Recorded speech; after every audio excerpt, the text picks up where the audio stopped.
Hello. Hi. Welcome to Wandering into Wellness, episode 6. 6. Now I do Exciting. need 2 hands. You do. Finally. Finally, It's we are happened. there. We have achieved 2-hand status. So today we are in this beautiful place. We are in this beautiful place. We're up in Roscommon, visiting my somewhat erstwhile farm, and we thought we'd take a little detour to Slieve Bawn, which is. I know literally nothing about Slieve Bawn. I can tell you the tiny things I can tell you about Slieve Bawn are that as I'm on my farm, it's the one kind of geographical physical feature that stands out in the land. It's a way across our lake, and then you see this hill. And then 2 years ago they started putting windmills on it, turbines. I prefer windmills. I like Dutch clogs and windmills. Tulips. Exactly, that's it. But turbines on it, and there was a lot of controversy over it, and a lot of the locals would have been not so happy to be putting turbines in the landscape. All of the issues that we all know about with turbines in terms of soil and soil structure and runoff and noise and all these sorts of things. But fundamentally, what's lovely is that even my, not elderly, but like neighbour who's in his 60s, you know, when he saw them actually up and now running, he's like, you know, I thought they were a blight in the landscape, and now, I'm not doing a Roscommon accent, very consciously avoiding doing that. He's like, but now that I see them, there's something nice and kind of, I think he might not have used the word contemplative, but something about it that, like, it's nice. It's like, it's a slow, rhythmical thing. It's not a poisonous thing visually at all. It isn't. It feels really relaxing when you're looking at them. It's like a meditative. And we nearly tool. fell over when we were like It felt when you're underneath them. You just want to keep watching them. Your eye gets drawn to them, and they're very silent. Yeah, absolutely. There's I no hear noise. nothing. It's just there, and I can't hear anything. That's the controversy that always people talk about. Is like, oh, it's right behind my land, and it makes a lot of. We're maybe 100 yards from 3 or 4 of them, and nada. Yeah. So yeah. So this is where we are, and we thought it would be nice today to call our podcast "An Apple a Day Keeps the Doctor Away." Indeed, because it does. It does. They have so many benefits, and one of the major things we want to talk about today was apple cider vinegar. Nice. I know that I love apple cider vinegar, and I would use it a lot in myriad different ways, but people are always asking me, what can I use apple cider vinegar for, and why would you use it? And so we thought, let's talk about that then. And the internet is like fairly rife with uses for apple cider vinegar. It seems like if there's an affliction you have, and you Google it, you look at the images and you go, ugh, and then you go back to the things, natural cures for whatever, you know, gingivitis to diabetes to whatever, heart disease, pretty much everything. Apple cider vinegar is up there. It's amazing. It is, and it's been around for years and years and years and years and years. It's a really old remedy. I mean, like, what's nice about it as well, it's quite a good Irish remedy. Like, there's very few things when people come into the shop in the hop sack there, you know, that you can recommend that aren't from thousands of miles away, that aren't like exotic herbs or exotic whatever, medicinal mushrooms or whatever.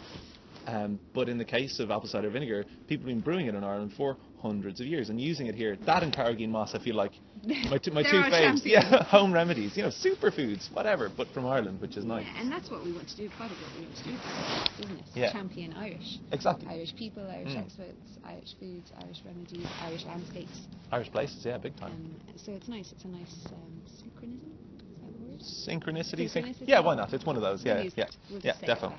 It's a big part of the reason we did this, that's for sure. So, apple cider vinegar. Let's talk first. The main question that I always get asked is, do you use it with the mother or without the mother? And then people are like, what's a mother? Yeah. What is the mother? I'm leaving my mother at home, exactly. Why are you talking about this mother? So can you explain to us a little bit about the mother and what it is and why would it be good for you? So the mother is basically, when people talk about the mother in apple cider vinegar, it is what happens is a bacterial culture, like, so it's a ferment. So when you take sliced cored apples or whatever and introduce them into essentially a water bath with a starter, which is essentially some of that bacterial culture, that culture grows over them, makes this like film.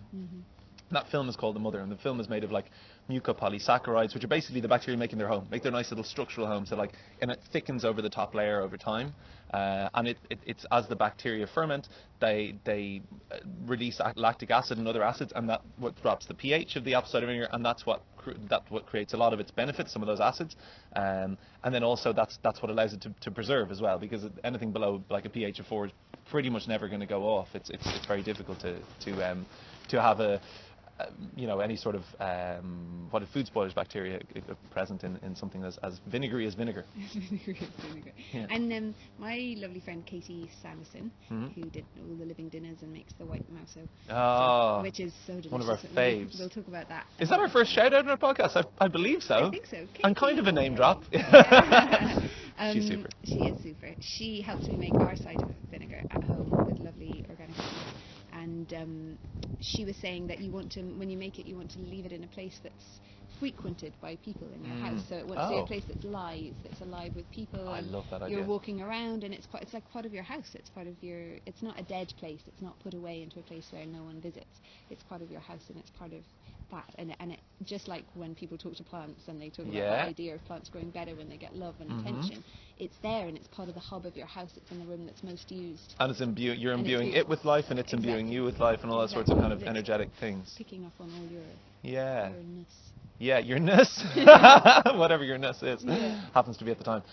That's a really interesting idea. I think the energetics of ferments are really interesting as well, because we have a relationship to them, particularly at the moment, where we're kind of finding they're really becoming part of a social dynamic, where people are learning about them in group workshops, and there's a great kind of like the oral traditions. It feels like we're bringing all those things back, which are innately make us into more community-based organisms, because we can't survive on our own and get to hear about this stuff. Yes, we can use YouTube and we can look up, umpteen different ways to brew cider vinegar probably on there, but until we've spoken to somebody who does it, it's still kind of mystical. Yeah, and you need to be able to ask those questions. Yeah, you need to be able to go, can I put but what it if in mine, this blah, place? blah, blah. If mine looks like this, is it still okay? How long can it, do I put it in the fridge? Do I take out this?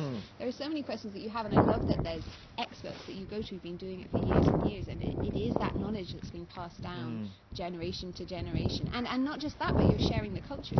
Yeah, exactly. So, when you're doing your kefir, or you're passing those cultures to people, and then you have whole groups of people who use their kefir from the same culture that's been shared amongst friend groups. So it's naturally building those communities literally from the very basis of That's what it's about. which is lovely. Yeah. It's making those communities not just the people who are interested in it, but who are actually tied together by the same thing. Yeah, and so the other thing, obviously, when it comes to the community, is the bacterial community that's inside your cider vinegar, and what that does to the bacterial community inside your gut. That's that's the huge, probably the biggest initial effect of cider vinegar is its acidifying effect on the gut. And so when you acidify the gut, so we always think of like alkalizing, alkaline foods, blah, blah, blah, blah, all these sorts of ideas. But the push always seems to be to alkalize. But actually, we want to go the other way when it comes to our gut. We want to acidify the gut and alkalinize the cells. And amazing, cider vinegar does both of those things. Amazing. Which is really cool. So it's an acid on contact. So it's got acetic acid, it's got hippuric acid, all these sorts of lovely acids. And what they do is, when they reduce the pH of the gut, largely like organisms like Candida, E. coli,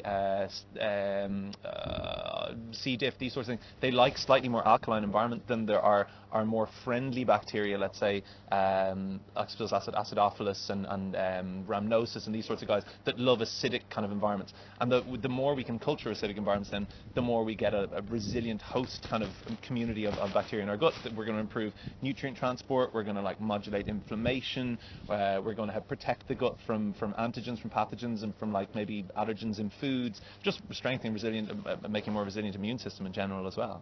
So interesting. Isn't it fascinating? Yeah. And so let's when we were looking at benefits, and people are talking about benefits, acetic acid is one of the things that's kind of spurns off a few different benefits of cider vinegar, doesn't it? Yeah. So well, acetic acid obviously is the one that you would get in. You get it in all vinegars. So acetic acid is traditionally what we see in like chef's distilled white vinegar as well. And also it seems to have a lot of like anti-microbial benefits as well.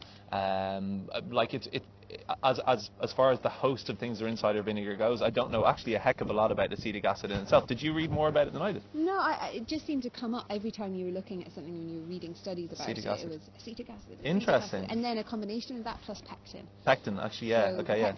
And the potassium. Apples, yeah. And the potassium. Yeah. Right, so that's kind of our little triangle, isn't it? Yeah. Those are the three. Yeah.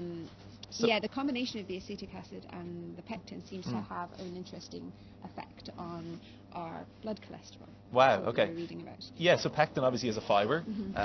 Fibre-rich foods, as we know, help to kind of like bind cholesterol and draw it out of our system. So like oat bran is another one. well, guar gum is another big one as well from point of view of cholesterol and stuff. But all fibres, all soluble fibres, help to bind old cholesterol as it's getting shoved out from our liver and help to draw it out of the gut and make like proper stools and essentially keep our gut kind of moving properly. Yeah, I was saying a lot about how it helps with gut motility. So if you're someone who would suffer from constipation or IBS, those kinds of things, that taking cider vinegar regularly is really good for helping that motility and help regulate those things. One of the things I think, the only caution actually we probably should give in this podcast, well, maybe there's a couple of cautions, but the first caution we probably give is that people who have like an upset or sensitive digestive system, quite often, again, a lot of people coming into the shop saying, oh, I tried cider vinegar, like really upset my stomach or whatever, and those quite often are the people who can really benefit from it, the people who are like most in the spectrum who need maybe, you know, to acidify the gut, let's say, but they might have a very raw digestive tract lining as a result of reflux or other kind of dysbiosis type things, and the vinegar, that is acidic nature of the vinegar can be really harsh if it's taken in too high a concentration. So I know we haven't got to the stage of giving directions yet, but like not starting with more than like a teaspoon in glass warm water per day. I was told also that if you're starting out and you're going for that kind of slowly thing, if you have a system that's more sensitive, you should start by doing a teaspoon in the warm water but with honey, and that honey will modulate that effect, and then slowly get the honey out of there, slowly wean back. That makes sense. I mean, honey's mucolytic as well, and also the weird thing about honey is that so all sugar is acid forming, so back to this acid alkali thing, but for some reason honey is alkalinizing. So we don't really know what goes on in honey. We've looked at tiny little bits of honey. We've looked at the peroxide activity. To some degree, we've looked at like other enzymes within, particularly Manuka honeys. They've like identified, I think, between 9 and 12 different enzymes that they think have some of the beneficial immune system effects. But there's so many aspects of honey that we don't really understand. It's confounding, actually, to be honest with you. So when we take honey, we kind of like, a lot of people are going to listen and go, oh, but that's putting sugar in my morning drink. Like what? And I think, exactly. What are you? This is a health podcast, you bold people. But I think honey is a very different thing when it's taken in its raw form and taken in context with things like cider vinegar. You're absolutely right. It buffers that effective acidity along the gut wall. And thinking of that, while we're on the blood sugars subject, isn't it true that if you take cider vinegar last thing at night with your evening meal, the studies have shown that it lowers your blood sugars in the morning, so that effect carries on through to the morning. So that's really important for people who might have like type 2 diabetes or blood sugar regulation levels. And what I read about was that the medical stuff that you can take that might be lowering blood sugars can usually only last a couple of hours. Whereas the cider vinegar effects seem to be lasting for 8 or 9 hours. If you take them at night, you're still ending up with that low blood sugar in the morning. That's really interesting. Which is good. Wow, which is good. which is okay, I suppose. It's profoundly effective, let's be honest. So alongside what you might already be doing, it's not saying if you have type 2 diabetes, just use apple cider vinegar. But something that can go alongside with your management. Absolutely, and other things that could be really helpful for that. I know a lot of people use Ceylon cinnamon as well. Cinnamon has got a really powerful effect in terms of blood sugars. It helps to mimic the action of insulin, and there's I know of a few people who testimonially have used it alongside insulin medication, alongside testing their blood sugar levels, and they've actually encouraged they've entered hypoglycemic states on within a few days of using cinnamon on regular basis. Isn't it interesting that apple and cinnamon gets used so often together? Yes. In recipes, and those two things have those similar properties. And I wonder, traditionally, people just knew. People just had this natural inclination towards, okay, if we combine the apple with the cinnamon, it's going to have this effect on lowering our blood sugar. Absolutely. Regulating our blood sugar levels. Yeah, so I was at a functional medicine conference 2 years ago, Functional Medicine Institute of Ireland, which was a fantastic conference. And one of the speakers there, I can't remember his name, was going into all sorts of interesting biochemistry. And then he flicked up a slide and it said stewed apple, enhances AHRL ligand protein production in the gut by blah, blah, blah. So it was essentially a study, like a major university study on the uses of stewed apple. And specifically stewed, something to do with the heating, affects the structure of the apple. Look, anything we cook, we chemically change the structure of it. And it did something to the fibre that fibre then interacted with specific, I think it was bacteria in the gut that then encourages production of these both short-chain fats and AHRL ligand proteins, which have an amazing knock-on effect in terms of genetic expression and all sorts of very interesting things, and immune system support. So interesting, because we would have always, and this is just something that's been passed down kind of through my mom and then through my granny, if anyone's sick in the family, if they have a tummy bug or if they have an illness, the first food that you give them is stewed apple. Yeah. So my family would be like, "You're sick." Not the flat 7-Up, no? No. Good. Stew the apple. Yeah. And that would be your first food that you're introducing back in is stewed apple. Isn't it amazing? And so if it does have these benefits for immune support, that's interesting, isn't it? Good old instincts, and then that cinnamon as well alongside it, and golly, good old Soothing the apples. gut. Yeah, amazing. So what else are we talking about when it comes to Cider yeah, vinegar. so we like potassium we mentioned. Yes. What big effects are we like talking about when it comes to potassium? Gosh, there's a lot. Yeah, there really is. So essentially, like if you've got a There's so much. potassium-rich food, Yeah. you're changing osmotic pressure in the cell. So you're kind of like, as a top-down effect, changing every other. Protective, isn't it? Protective. Yeah. It helps to protect the cell, the quality of the cells. Yeah, to a degree, because it draws. So potassium is the most abundant mineral outside our cells, where sodium is the most abundant mineral inside the cells. So if you want to reduce blood pressure, let's say, you want to draw water out of the cells, and that's what potassium will do. So potassium-rich foods like cider vinegar are amazing for that. And also, just thinking about that, often when I studied bone therapy, we would use apple cider vinegar to draw fluid off joints. Interesting. Or if you had cellular tissue issues around, so say you had big bad bruising, or you had edema, or those kinds of things, at ankles and at knees, you would use cider vinegar As a pack? As a pack. Cool. On your knees and on your ankles to help draw. I got very fluids. whoopy there. Cool, amazing. So No, I just never heard it being used like transdermally. That's Yeah, really and cool. and it really helps, especially with bruising. Makes a lot of sense. It's pretty just stinky soak a and pretty little- sticky, but Yeah, well, you just soak a washcloth with it, a little Yeah. square, put it on, and put a bandage over the top. Wow. Wrap a towel around, leave it on overnight, and it really, really does work. So you're saying for bruising, for what was the other thing? For bruising. edema? Yeah, for edema, that or makes sense. if you had swelling on a joint, you have for inflammation, because one of the things we know about apple cider vinegar is that it has good anti-inflammatory properties. Yeah, that's amazing. That's So topical use. and when also, it that comes you're to- absorbing transdermally, aren't you? Yeah, and edema is such an important thing as well. So like when people train and overtrain, and edema becomes like a big issue. What are the things, like have you come across like in yoga people using sesame oil or castor oil to also reduce that edema thing and reduce that? castor oil packs. Yeah. Yeah. That's another really interesting one, isn't it? Because it helps to like draw heat from the joint as well. And you really feel a difference from that. Yeah, you do. That's a big Chinese medicine. Would talk about castor oil a lot.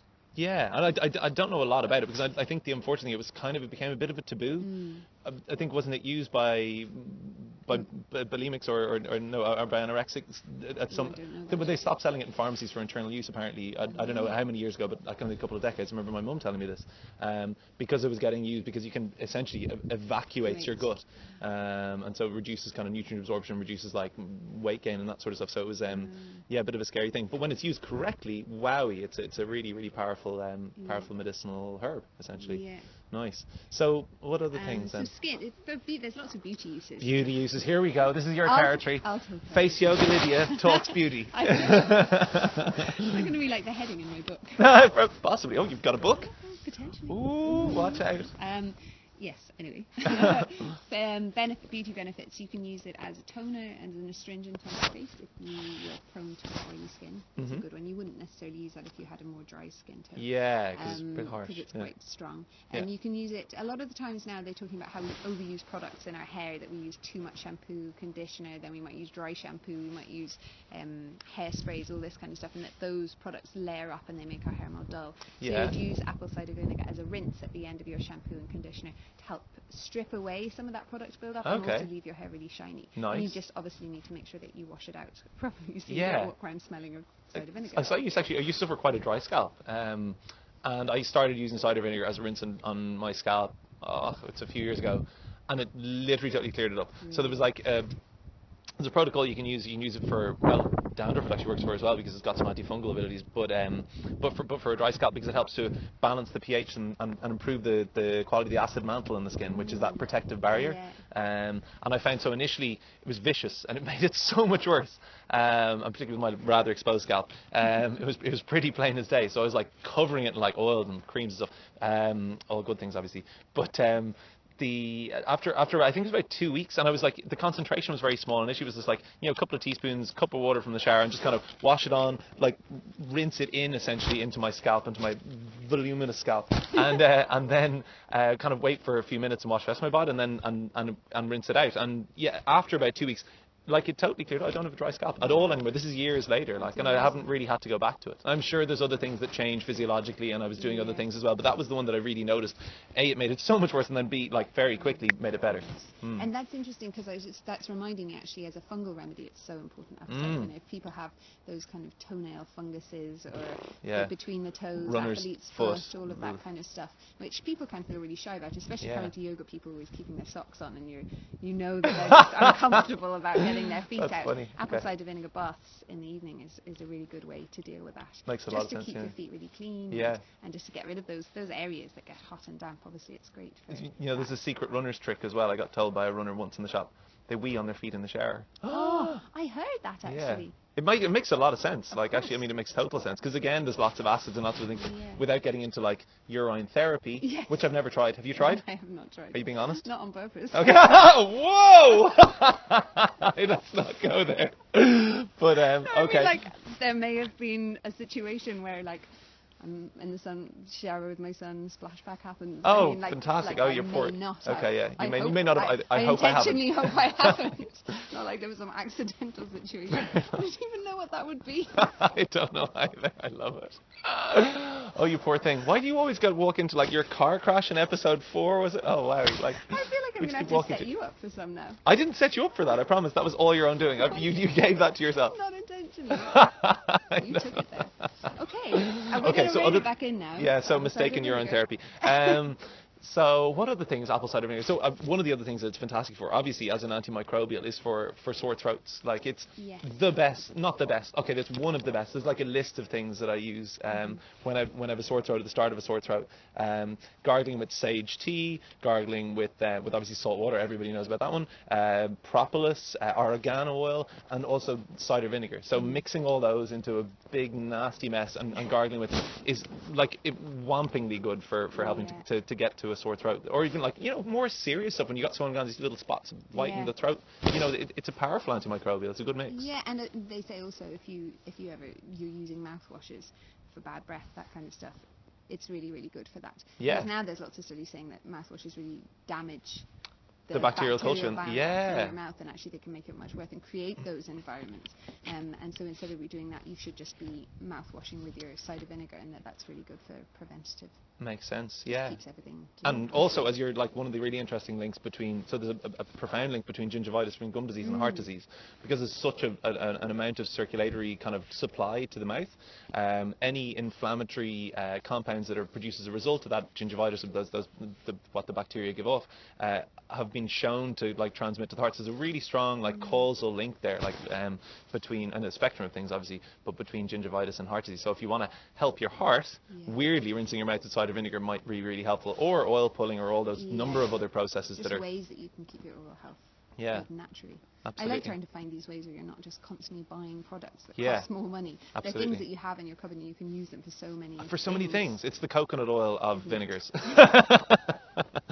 That's just right. coconut oil and apple cider vinegar. You're done. You can heal everything. It would be an interesting clinic, but you get through a lot. You actually would. The other thing is, obviously, arthritic conditions. Yeah. That's really good for managing arthritic conditions. So gout and arthritic conditions is actually the thing that we have to recommend it probably most for in the shop. Like taking a tablespoon a day in a glass of water in the morning.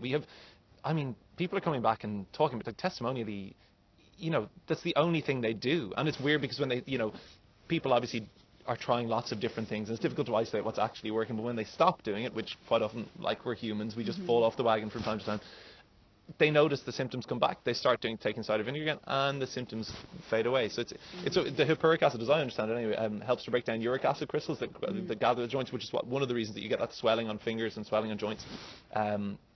And so, if you can help to excrete uric acid from the system, you can really help to reduce, particularly gout, obviously, but I think other rheumatic conditions, other arthritic conditions can really help as well. Yeah, I have a friend who's young and fit and healthy but suffers from arthritic conditions, and the major change she made in her diet was to bring in acid cider vinegar, and she's really massively been able to reduce her dosage of medication that she was on just from doing that in the beginning, and now she's started to make a lot of other changes in her diet to look at how does things affect, how does movement affect it, how does vegetarian diet affect it, and all these different things, just to see what happens. And was she always fit?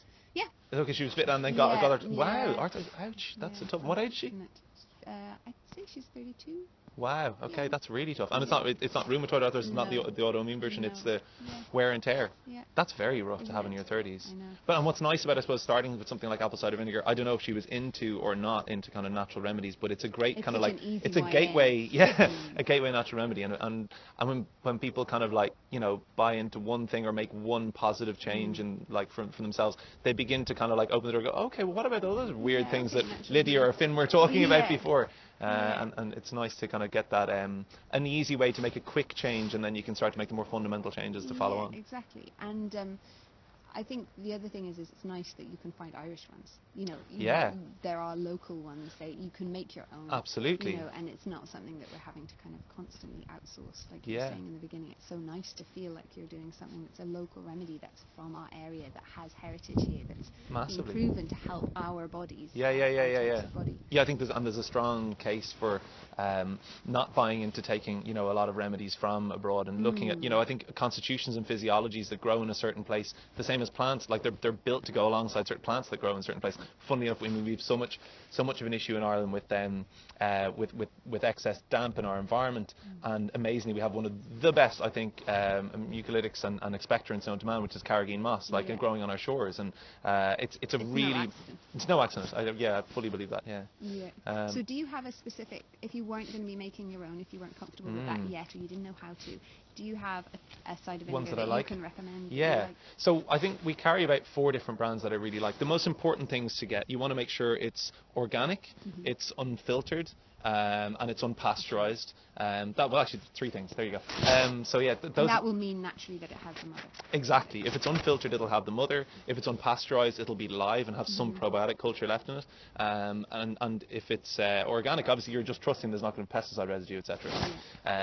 So there's 3 or 4 really good brands that we have, and interesting. So without wanting to sling mud from one brand to another, we're about to start stocking a 5th brand, which I only just found out about in the last couple of weeks. So we were at a conference over in the UK, and it's a company called Willys, actually, and they really educated me on the production side of vinegar. So Willys was started by the guy who started Tyrrell's Crisps. I don't know, really? Tyrrell's Crisps, Yeah. yeah. So he made, I think, quite the small fortune from Tyrrell's Crisps, and went kind of like, okay, well now I want to do interesting projects. I'm like, I'm done with crisps, fine, sold the crisp company, and then moved on to, like, he produced a vodka, or a gin that's quite well known apparently. I can't remember the name of the gin.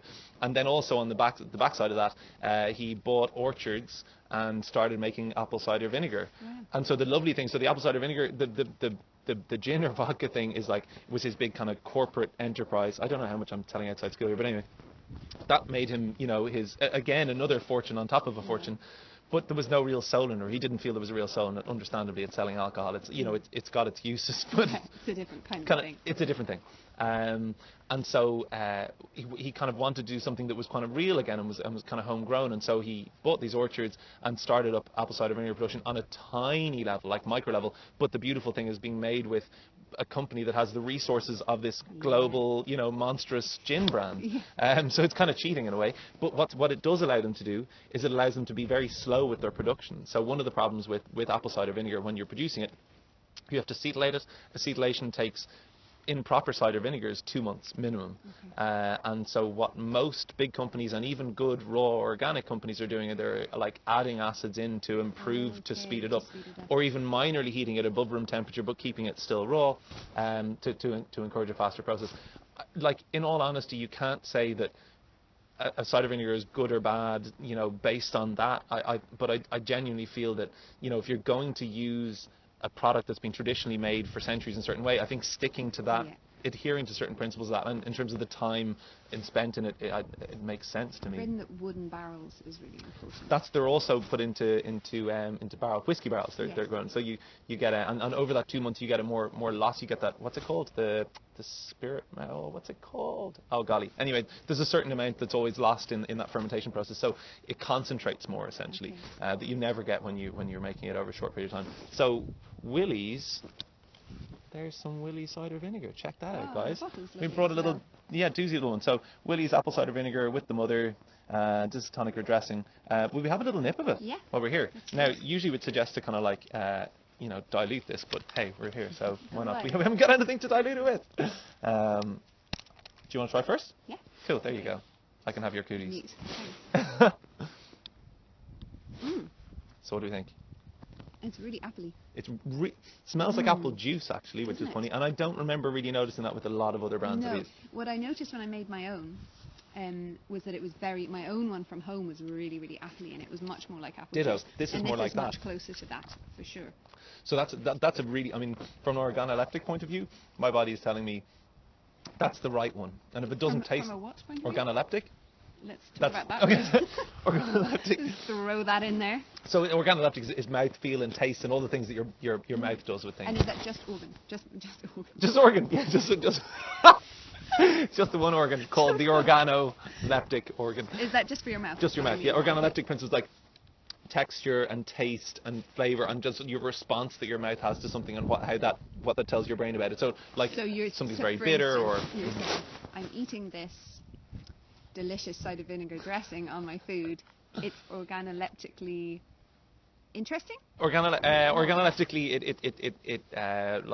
it ticks the boxes for being a good cider vinegar. Okay. My body's saying like this is good. So let's say it's an organoleptic. Like a bouquet in wine being. Exactly, wine is another really good reference for it. Yeah, exactly. I've got it. We've all learned to Sorry. Maybe we should start this new thing on this podcast where Finn teaches us an interesting word. It's a good Scrabble winner, I guess, though, isn't it? Would you even fit that with the Organo. I don't. How many? I'm not sure. Anyway.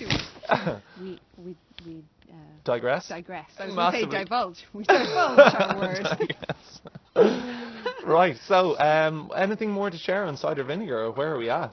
Well, what one thing, and I don't know if this is a thing that's been studied massively or anything, but how I would use it in my house, in my life, would tend to be that, say I eat a meal and my belly just doesn't feel great afterwards. I feel like it isn't sitting well. It's just a little bit bubbly, or I don't know, it just doesn't feel nice. Yeah. I would always have some cider vinegar in hot water, and it just settles your stomach straight away. Interesting. It seems like some people. It's such a strange thing. I know like almost equal amounts of people who swear by that, and people say like, oh, that just totally disrupts my gut. Oh really? No, it just makes it so much better for me. Yeah, so it's like it seems like it makes sense that it kind of like improves. Well, it's improving the acidity in the stomach, so it helps to like acidify the cultures, the food that's in your stomach, and helps to pass through quickly. So what's interesting, your duodenal sphincter, which is the little bottom release valve on your stomach, won't open until the pH has dropped below a certain level after food enters. Okay. So if your food is, let's say you're like don't have enough hydrochloric acid being produced, that food is going to sit there until that acid is produced to a significant quantity to allow that to remove. Yeah. So by introducing cider vinegar, you're going, okay, drop the pH, and the duodenal sphincter goes, okay, cool, I can let the food go now. So it kind of makes sense. That's interesting, and I've also heard that for heartburn, it can be really good, because even though it seems like that would be not the worst thing, what it actually does is it seems to work in the same kind of principle as homeopathy, in a way that you give it a little bit of that, and then that stimulates the cells that are acid forming to not need to overproduce acid. That's what it's. Yeah. So what I understand of it with heartburn, because heartburn it's so frustrating. This is the most okay, we're going to contradict the medical convention thing here, but that's okay. I'm not standing in my shop. So heartburn is nearly always diagnosed by the conventional medical profession as hyperchlorhydria, right? Excess stomach acid. Yeah. In life, we produce stomach acid reasonably effectively unless we are stressed, we are smoking, we are drinking coffee or tea, we are eating too much salt, we are eating too much sugar. Have you found a person who doesn't do those things in life? No. And do most people get that sense of heartburn when they're stressed, when they're eating late, when they're, it's chronically wrongly diagnosed. I really don't get it. And the worst part is they're given PPIs, they're given antacids that then further rob them of that stomach acid, rob them of the ability to break down the macronutrients into micronutrients like magnesium, vitamin B6 and zinc that are absolutely vital for production of stomach acid. So you have that vicious circle. And then people wonder why, like when they come off the PPIs, things go like radically wrong, or they try to come off them. So yeah, if it were me or my family, I would say like maybe, think twice, get a second opinion, maybe try to do some home things first if you're getting some heartburn. Settle the digestive system using aloe vera juice. Maybe try apple cider vinegar, but go very slowly with that because it can be quite irritating. And then start to use things to actually charge the production of stomach acid. So things like digestive bitters, so gentian, centurium, astragalus, rosemary, all of these sorts of things that have digestive bitter effects. And those bitters concentrate our stomach acid, concentrate the production of digestive juices and acidify the gut. Big time. Rocket capers, olives, Yeah. all the livery foods. Yeah, which is interesting. I mean, like you look at Italian culture, they have like bitters to start their meal, they have bitters at the middle of the meal, and bitters to finish. You know, it's digestives as well. It makes so much sense.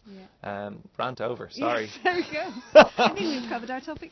Fairly, hopefully, yeah. If you've any questions, let us know, obviously. And if you want to rant back at us, let us know as well. I suppose you can tell us on YouTube. And also, if there's anything else you'd like us to cover, so we've done apple cider vinegar. If Yeah. there's anything else that you're thinking, oh, I'd love to know more about that, you could just comment below, and then we can think about doing a podcast on that topic too. Absolutely, and we haven't got a bag to show you today, but there will be, with every single podcast we shoot and release, a big bag full of Newzest, a Newzest bag full of goodies going to whoever posts the nicest comment. We'll choose you. Like, we're going to have to get some comments soon, guys, because actually high ratings, we have a few of those. We might have to give some Newzest bags away. We need to start, Okay, so you might see some Newzest giveaways happening from our next episode. So, and like and subscribe. We've got some really exciting interviews. Oh, we got some great ones coming. So make sure you stay I'm not tuned. good at keeping secrets. I haven't been keeping secrets. Have you not? No, but we won't tell you right here. Okay, no. All right. Stay tuned. All Thanks right. a million for tuning in. Thanks for watching. Bye, guys. Thanks.